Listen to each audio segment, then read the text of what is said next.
আমার বিয়ের ৩ বছর পরে আজ আমি আমার স্বামীকে আবারও চিনলাম।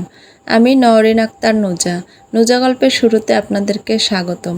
আসসালামু আলাইকুম সবাইকে। আমি যখন ওনার দিকে রেগেমেগে তাকিয়ে বললাম, তখন উনি আমাকে বলল, রগে রগে নাকি আমার অধিকার ফলিয়ে দেবে।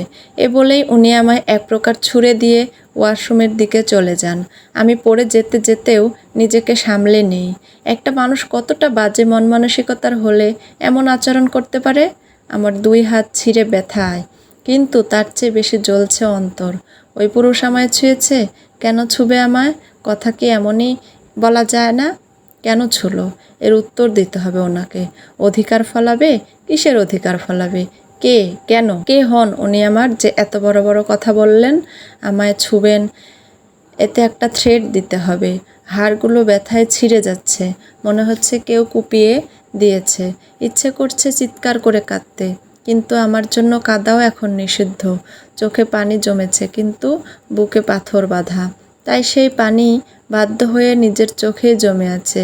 এতিম হওয়াটা তো ভীষণ কষ্টের। তখনই রেজওয়ান ওয়াশরুম থেকে আসেন। আমি দীর্ঘশ্বাস ফেলে দাঁড়াই, ওনাকে উদ্দেশ্য করে বলি, রেজওয়ান শেখ, এরপর থেকে যদি আর একবার আপনি আমার অনুমতি ছাড়া ছুঁয়েছেন তো ব্যাস, আর কিছু বলবো না। তার আগেই রেজওয়ান বলেন, হয়েছে হয়েছে, ছুব না তোমায়। রাগের মাথায় ছুঁয়ে ফেলেছি। তোমার চেয়েও শতগুণ সুন্দরী রমণী আমার ছোঁয়া পাওয়ার জন্য পাগল হয়ে আছে। আমার ঠেকা পড়েছে নাকি তোমায় ছুঁয়ে নিজের ইমেজ নষ্ট করব? আমি দাঁত চেপে বিষ হজম করার মতো একটা শ্বাস নিই, তারপর কিছু বলি। আমার মতো মেয়ে, 7 কপালের ভাগ্য আপনার। আমার মতো মেয়ের দেখা পেয়েছেন এই জীবনে। মুখ সামলিয়ে নিন, নয়তো খুব খারাপ হয়ে যাবে। আমার আত্মসম্মানে আঘাত দিয়ে কথা বলার কোনো রাইট তো নেই আপনার। উনি এটা শুনে আমায় আরও কিছু বলতে যাবেন, তখনই দৌড়ে রুমে প্রবেশ করে নূর। এসে আমার পায়ের কাছে হাত নাড়াতে থাকেন, অর্থাৎ ওকে কোলে নিতে হবে এখন। আমি সব কষ্ট ভুলে মুচকি হেসে হাঁটু গিরে নিচে বসে পড়ি। ওকে নিজের কোলে নিই, ওর গলায় পেটে নিজের হাত বুলিয়ে দিই। এতে ও হেসে ওঠে, আমিও। আদর করতে করতে বেলকনিতে চলে যাই ওকে নিয়ে, কারণ ওখানে থাকতে ইচ্ছে করছে না ওই গরুর সামনে। গরু কোথাকার একটা। এদিকে রেজওয়ান তো কিছু সময়ের জন্য নূর আর নুজার উপর ফিদা হয়ে বসেছিল, কিন্তু যখন নুজা চলে যায় নিজে বেডে এসে শুয়ে পড়ে। এসেছিল একটা সিক্রেট মিশনে দেশে, কিন্তু এসে এই মেয়ের পাল্লায় পড়ে জীবনটা তেনা হয়ে যাচ্ছে। আমি বেলকনিতে বসে আছি, পাশে নূর। হালকা বাতাস বইছে। রাত এখন হয়তো 11টা বাজে। এই বেলকনিটাও অনেকটা আমার বেলকনির মতোই, তবে এখানে সেলফটা একটু বেশিই বড়। আমি ধীরে ধীরে উঠে দাঁড়াই, বুক সেলফটার দিকে এগিয়ে যাই। সোফার রুমেও একটা বুক সেলফ আছে, সেখানেও দেখছি শুধু ইংলিশ, ফার্সি আর গ্রিক বই রাখা।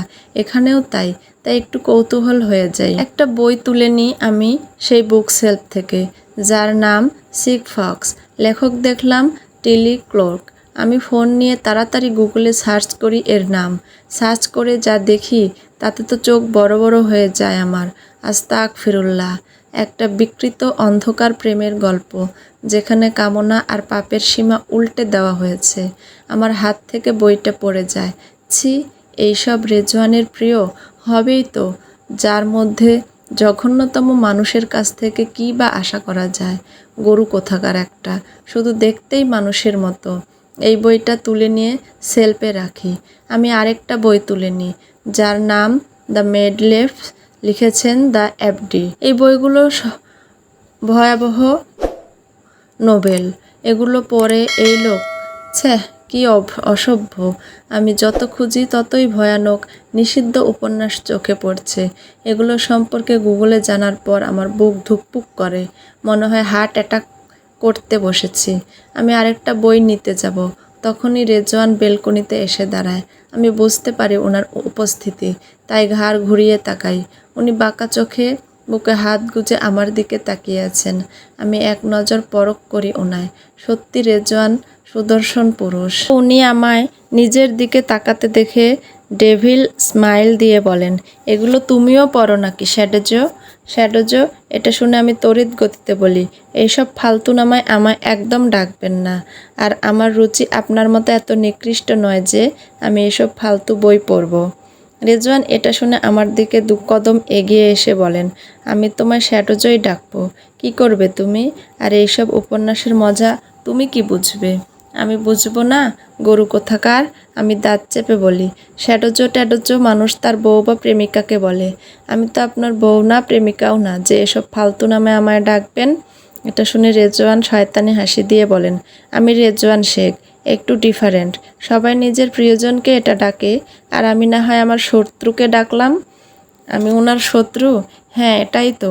উনি এটাই বলবেন, কিন্তু তারপরেও আমি ভুরু কুঁচকে জিজ্ঞেস করলাম, আমি আপনার শত্রু? উনি ডোন্ট কেয়ার ভাব নিয়ে বুকশেলফের দিকে এগিয়ে আসতে আসতে বলেন, সিরিয়াসলি তুমি আমার শত্রু, শুধু শত্রুও নও, ঘোর শত্রু, বুঝলে?